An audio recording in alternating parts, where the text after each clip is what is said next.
हमना साहिबा टोबा टेक्सिंग से पूछती हैं कि रात ख्वाब में चोर को चोरी करते हुए देखा है अपने घर में, इसकी क्या ताबीर है।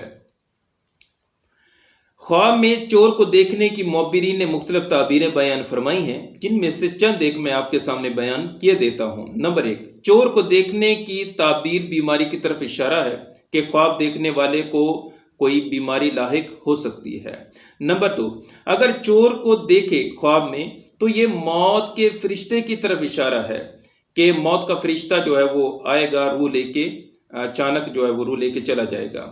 अगर चोरी करके चला जाता है, माल लेके चला जाता है, तो जल्द ही घर में जो है वो किसी की मौत वाक़ई होने वाली है।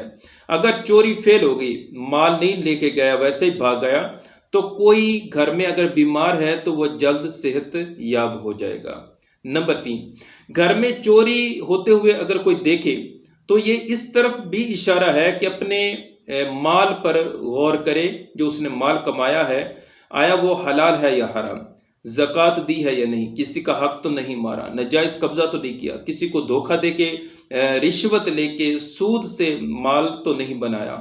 तो गौर व फिक्र करे कि मेरा माल जो है वो हलाल है या हराम। अगर ऐसा कुछ किया है तो फ़ौरन से ज़कात दे, जिनके हक दबाए हैं उनको वापस करे, तौबा व इस्तग़फ़ार करे, सदका व खैरात करे, वगरना परेशानियाँ जो है वो आपके ऊपर आएंगी और माल में नुकसान होगा, आपकी औलाद जो है वो नाफरमान होगी। इसी तरह नंबर 4, अगर ख्वाब में चोर को चोरी करते हुए देखे तो ये भी तंबीह हो सकती है कि अपने माल की हिफाजत करे, कि जल्द ही जो है वो उसके माल को नुकसान होने वाला है। लिहाजा अल्लाह की तरफ से जो है वो ये इशारा हो सकता है कि अपने माल की हिफाजत करे, अपने घर वालों की हिफाजत करे। बाकी अल्लाह ताला से दुआ है कि अल्लाह पाक आपका हामी व नासिर हो।